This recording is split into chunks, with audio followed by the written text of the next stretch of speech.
ওকে, good evening সবাইকে। আমার নাম কেলভিন এবং আমি একজন প্রহরী। আহ, আজ আমি এখানে এসেছি কারণ আমার 6টি সন্দেহ রয়েছে, যেগুলো আমি বিশ্বাস করি যদি আমি এগুলোর সঠিক জবাব পাই, আমি প্রস্তুত আছি ধর্মান্তরিত হতে এবং ইসলাম কবুল করতে।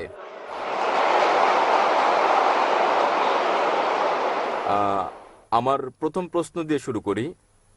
তা হচ্ছে, আমি কিভাবে জানবো ইসলাম হচ্ছে সঠিক পথ ইবাদতের? এবং আমি আমি এই প্রশ্নের পর আমি দ্বিতীয় প্রশ্ন করব, যা হচ্ছে এরকম: আমি কিভাবে জানবো যে বাণী প্রচার করছি তা ঈশ্বরের কাছে যাচ্ছে? ওকে। আহ, আমার তৃতীয় প্রশ্ন হচ্ছে, যখন থেকে আমি ডাক্তার জাকির নায়েকের কথা শুনছি, আপনি আগেই বলেছেন এবং আপনি প্রচার করেছেন কোনো পথ নেই জান্নাতে যাওয়ার মুসাকে দেয়া নির্দেশনা কঠোরভাবে মেনে চলা ছাড়া। বর্তমান বিশ্বে মিডিয়ার সঙ্গে চ্যালেঞ্জ রয়েছে। আমাদের জীবনে যা আসে তা সবটাই আপনি জানেন। বর্তমান দিনে কিভাবে আমরা এই নিয়ম মেনে চলি এবং ঈশ্বর কি আপনাকে ক্ষমা করবেন যদি আপনি বারংবার ভুল করেন ও ক্ষমা চান? ভাই দুভাগে প্রশ্ন করতে চান? তিনটি তিনটি ছয়টি প্রশ্ন করতে চান? প্রথম তিনটি প্রশ্ন ভাই করে ফেলেছেন।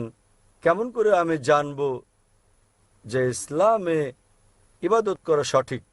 এটা বোঝা যেতে পারে ইসলামে কিভাবে আমরা ইবাদত করি সেটা কি ঠিক, অথবা এটা বোঝাতে পারেন যে ইসলাম কি সঠিক ধর্ম। আপনি কি বোঝাতে চান? আপনি জানতে চান কোনটা ইসলামে দ্বিতীয়টি, ইবাদতের ধারণা সম্পর্কে, সেটা কি ঠিক নাকি? ইসলাম কি ইবাদতের জন্য সঠিক ধর্ম? ভাই প্রথমে যে প্রশ্ন করেছেন তিনি জানতে চান কিভাবে তিনি জানবেন যে ইসলাম সঠিক ধর্ম আমাদের অনুসরণের জন্য, এবং দ্বিতীয় অংশ একই রকম, আমরা কিভাবে জানবো যে ইসলাম একমাত্র সত্যি। Yes sir. এবং তৃতীয়টি হচ্ছে তিনি বলেছেন, আমার একটা লেকচারে বলা হয়েছে, যীশু খ্রিস্ট তারপর শান্তি বর্ষিত হোক বলেছেন, যদি আপনি জান্নাতে যেতে চান আপনাকে সব নির্দেশনা মানতে হবে এবং তাওরাতে উল্লেখিত সকল নিয়মের অনুসরণ করতে হবে। কিভাবে এই যুগে আমরা তাওরাতের সব নিয়ম মেনে চলি? আমি চেষ্টা করব প্রথম দুটো প্রশ্নের জবাব একসঙ্গে দিতে। কি করে আপনি জানবেন যে ইসলাম সঠিক ধর্ম ইবাদতের জন্য, এবং কি করে আপনি জানবেন যে ইসলাম একমাত্র সত্যি? ইসলাম এসেছে আরবি শব্দ সালাম থেকে, যার মানে শান্তি। এটা আরও এসেছে আরবি শব্দ সিলম থেকে, যার মানে আল্লাহর কাছে নিজের ইচ্ছাকে সমর্পণ করা। ইসলাম মানে সর্বশক্তিমান ঈশ্বরের কাছে নিজের ইচ্ছাকে সমর্পণ করে শান্তি অর্জন করা। এবং কোন গ্রন্থের দাবি যে সেটা ঈশ্বরের বাণী, যে কোনো ধর্মকে প্রমাণ দিতে যে এটা সর্বশক্তিমান ঈশ্বরের কাছ থেকে এসেছে, এই ওহী, এই গ্রন্থ, এই ধর্মকে সময়ের পরীক্ষায় উত্তীর্ণ হতে হবে। অতীতে সেটা ছিল অলৌকিকতার যুগ এবং মহিমান্বিতকরণ হচ্ছে অলৌকিকের অলৌকিক। পরে আসলো সাহিত্য এবং কাব্যের যুগ। মুসলিম ও অমুসলিম আরব পণ্ডিতেরা একই সুরে তারা দাবি করলেন যে মহিমান্বিত কোরআন ছিল পৃথিবীর বুকে সবচেয়ে ভালো আরবি সাহিত্য। তবে বর্তমানে যদি কোনো ধর্মগ্রন্থ কাব্যিক ঢঙে বলে যে পৃথিবী সমতল, আধুনিক দুনিয়াকে তা গ্রহণ করবে? খুবই স্বাভাবিক না, কারণ বর্তমান হচ্ছে বিজ্ঞান ও প্রযুক্তির যুগ। তাহলে যদি আপনি এই পরীক্ষাটা করেন বিজ্ঞান ও প্রযুক্তির, বর্তমান সময়ে ধর্মগ্রন্থসমূহের যেগুলো আমাদের কাছে আছে, বিশ্বের বিভিন্ন ধর্মের সকল ধর্মগ্রন্থ পরীক্ষায় ফেল করেছে কোরআন ছাড়া। আর আমি একটা লেকচার দিয়েছি কোরআন ও আধুনিক বিজ্ঞান সাংঘর্ষিক নাকি সামঞ্জস্যপূর্ণ বিষয়ের উপর। আমার সময় এখানে হবে না প্রশ্নোত্তর পর্বে সম্পূর্ণ লেকচার দেওয়ার। তবে আমি উল্লেখ করতে চাই, অ্যালবার্ট আইনস্টাইন বলেছেন, প্রখ্যাত বিজ্ঞানী ও নোবেল পুরস্কার বিজয়ী, যে ধর্ম ছাড়া বিজ্ঞান পঙ্গু এবং ধর্ম বিজ্ঞান ছাড়া অন্ধ। আমি আপনাদের মনে করিয়ে দিচ্ছি, মহিমান্বিত কোরআন কোনো বিজ্ঞানের গ্রন্থ নয়, SCIENCE, বরং এটা একটা নিদর্শনের গ্রন্থ, SIGNS, এবং এতে ৬,০০০-এর বেশি নিদর্শন রয়েছে। মহিমান্বিত কোরআনে ৬,০০০-এর বেশি আয়াত আছে, যার মধ্যে ১,০০০-এর বেশি আয়াত বিজ্ঞান নিয়ে বলেছে। যদি আপনি তুলনা করেন বৈজ্ঞানিক সত্যগুলো যা আমরা জানতে পেরেছি, আমরা দেখতে পাই যে বিজ্ঞান যা সম্প্রতি আবিষ্কার করেছে, হতে পারে ৫০ বছর আগে, ১০০ বছর আগে, ২০০ বছর আগে, ৪০০ বছর আগে, মহিমান্বিত কোরআন তা উল্লেখ করেছে ১৪০০ বছর আগে। কোরআনে বিশ্ব সৃষ্টি সম্পর্কে বলা হয়েছে সূরা আম্বিয়া অধ্যায় নম্বর 21 আয়াত নম্বর 30-এ, যা বিগ ব্যাং সম্পর্কে বিজ্ঞানীরা জেনেছেন কিছুদিন আগে, তারা 50 বছর আগে আবিষ্কার করেছেন, তা কোরআনে উল্লেখ করা হয়েছে 1400 বছর আগে। আমরা জেনেছি যে পৃথিবী বর্তুলাকার, যখন 1577 সালে স্যার ফ্রান্সিস ড্রেক জাহাজে করে পৃথিবী ভ্রমণ করেন।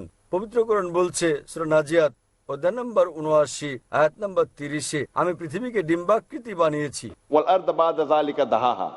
উট পাখির ডিমের কথা বলা হয়েছে এবং আমরা জানি উট পাখির ডিম ডিম্বাকৃতি হয়। আমরা আগে ভাবতাম যে চাঁদের আলো তার নিজস্ব আলো। সম্প্রতি জানতে পেরেছি 100 বছর আগে, 200 বছর আগে, 300 বছর আগে, যে চাঁদের আলো প্রতিফলিত আলো তার নিজস্ব আলো নয়।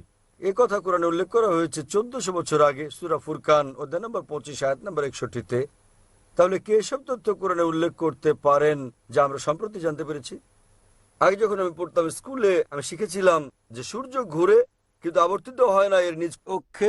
কোরআনে উল্লেখ আছে সূরা আম্বিয়া অধ্যায় 21 আয়াত নম্বর 33, সূর্য ঘোরার পাশাপাশি নিজ অক্ষে আবর্তনও করে। আজ বিজ্ঞান জানতে পেরেছে যে সূর্য ঘোরে, এছাড়াও নিজ অক্ষে আবর্তন করে, যা কোরআনে উল্লেখ করা হয়েছে 1400 বছর আগে। এভাবে কোরআনে বলা হয়েছে উদ্ভিদ সম্পর্কে, জীব সম্পর্কে, প্রাণী সম্পর্কে, ভ্রূণবিদ্যা সম্পর্কে, জিন সম্পর্কে। এসব আমরা সম্প্রতি জেনেছি বিজ্ঞানে 50 বছর আগে, 100 বছর আগে, 300 বছর আগে, 500 বছর আগে। তাই যদি আপনি আজ বিজ্ঞানের এই পরীক্ষা চালান সকল ধর্মগ্রন্থের উপর, কেবল যে ধর্মগ্রন্থটি এতে উত্তীর্ণ হবে সেটি হচ্ছে পবিত্র কোরআন। আজও বিজ্ঞান এতটা অগ্রসর হতে পারেনি যে তারা সবকিছু জেনে ফেলেছে। তাই আমি লোকজনকে বলি, যদি আপনারা কোরআনকে বিশ্লেষণ করেন, আমরা জানতে পারি প্রায় 80% যা কোরআনে বিজ্ঞান সম্পর্কে বলা হয়েছে, আজ বিজ্ঞান নিশ্চিত করেছে যে এটা পুরোপুরি সঠিক। হতে পারে 20%-এর মতো অস্পষ্ট, না সঠিক না ভুল। তাই আমার যুক্তি বলছে যখন 80% পুরোপুরি সঠিক, বাকি 20%ও ইনশাল্লাহ সঠিক হবে। তাই এটা একটা যৌক্তিক বিশ্বাস। কোরআনে এরকম একটি আয়াত নেই যেটা বৈজ্ঞানিক গবেষণায় ভুল প্রমাণিত হয়েছে। কোনো হাইপোথিসিস থাকতে পারে যা কোরআনের সঙ্গে সঙ্গতিপূর্ণ নয়, কিন্তু কোরআনে এরকম একটি আয়াত নেই যা কোনো বৈজ্ঞানিক গবেষণায় ভুল প্রমাণিত হয়েছে। তাই এর উপর ভিত্তি করে যদি আপনি এই পরীক্ষা চালান যে কোনো ধর্মগ্রন্থে, কেবল যে ধর্মগ্রন্থটি এই পরীক্ষায় উত্তীর্ণ হয় তা হচ্ছে ইসলাম ও কোরআন। আমি প্রস্তুতি পর্ব শুরু করেছিলাম কোরআনের একটা আয়াত পাঠ করে সূরা ইসরা থেকে অধ্যায় নম্বর 17 আয়াত 81, যাতে বলা হয়েছে, وقل جاء الحق وزهق الباطل إن الباطل كان زهوقا। বলো সত্য এসে গেছে এবং মিথ্যা বিলুপ্ত হয়ে গেছে। আসলে মিথ্যা তার প্রকৃতিগত কারণে বিলুপ্ত হবে। তাহলে আপনি পরীক্ষা চালালে কেবল যে ধর্মটি পরীক্ষায় উত্তীর্ণ হয়, একমাত্র সত্য ধর্ম যা বিকৃত নয়। সেজন্য উইলিয়াম মোর বলেন, কেবল যে ধর্মগ্রন্থ, তিনি বলেছিলেন 200 বছর আগে ইসলামের সমালোচক হিসেবে, কেবল যে ধর্মগ্রন্থটি যেটি বিকৃত করা হয়নি এবং যেটি বিশুদ্ধতা রক্ষা করেছে 1400 বছর ধরে, সেটি হচ্ছে পবিত্র কোরআন। তাই এইসব তথ্যের উপর ভিত্তি করে কেবল যে ধর্মের কথা আমরা ভাবতে পারি, আমরা বুঝতে পারি এবং বিশ্বাস করতে পারি যা সত্য এবং সঠিক, সেটা কোরআন। আপনার তৃতীয় প্রশ্ন নিয়ে বলি যে আমি আমার লেকচারে বলেছি যীশু খ্রিস্ট তারপর শান্তি প্রতিষ্ঠিত হোক বলেছেন যে আপনাদের ওল্ড টেস্টামেন্টের হিতোপদেশ অনুসরণ করতে হবে। আমি বাইবেলের উদ্ধৃতি দিয়েছি গসপেল অফ ম্যাথিউ অধ্যায় নম্বর 5 অনুচ্ছেদ নম্বর 17 থেকে 20, যেখানে যীশু খ্রিস্ট তারপর শান্তি প্রতিষ্ঠিত হোক বলেছেন যে যতক্ষণ পর্যন্ত তোমার ন্যায়পরায়ণতা ধর্মগুরু ও ফরিসীদের ন্যায়পরায়ণতাকে অতিক্রম না করে, কোনোভাবে কোনো উপায়েই তুমি স্বর্গরাজ্যে যেতে পারবে না। তাই আপনাকে ভালো খ্রিস্টান হতে হলে যীশু খ্রিস্টের তার উপর শান্তি প্রতিষ্ঠিত হোক সময়, যদি আপনি স্বর্গে যেতে চান, আপনাকে ওল্ড টেস্টামেন্টের সব হিতোপদেশগুলো মেনে চলতে হবে। আপনি পারবেন না বিন্দু বিসর্গ হেরফের করতে। যদি তা করেন তাহলে আপনাকে স্বর্গের রাজ্যে ডাকা হবে না। তাহলে বাইবেলের এই অনুচ্ছেদের উপর ভিত্তি করে গসপেল অফ ম্যাথিউ অধ্যায় নম্বর 5 অনুচ্ছেদ 17 থেকে 20 আপনাকে মানতে হবে প্রতিটি আইন ওল্ড টেস্টামেন্টের। এবং আপনার প্রশ্নটা ছিল খুবই ভালো এবং অত্যন্ত যৌক্তিক। কিভাবে আমরা এই যুগে মানব ওল্ড টেস্টামেন্টের সবকিছু, যা খুবই কঠিন। আমি একমত আপনার সঙ্গে।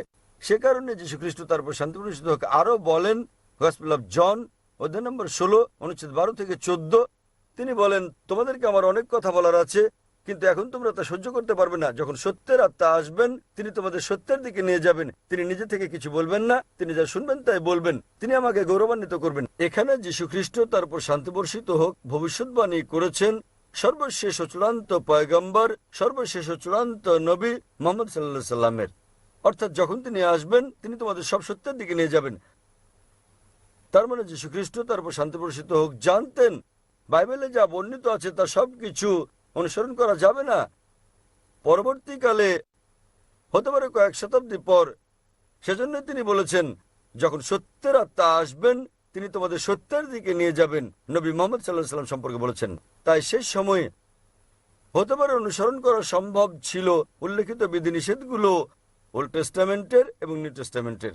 কিন্তু যীশু খ্রিস্ট, তার উপর শান্তি বর্ষিত হোক, বলেছেন যখন সর্বশেষ ও চূড়ান্ত নবী মুহাম্মদ সাল্লাল্লাহু আলাইহি সাল্লাম আসবেন, তোমরা তাকে মেনে চলবে। তাই আজও একজন ভালো খ্রিস্টান হতে হলে এক ঈশ্বরে বিশ্বাস করা ছাড়াও নবী মুহাম্মদ সাল্লাল্লাহু আলাইহি সাল্লামকে বিশ্বাস করতে হবে। আশা করি উত্তরটা পেয়েছেন ভাই।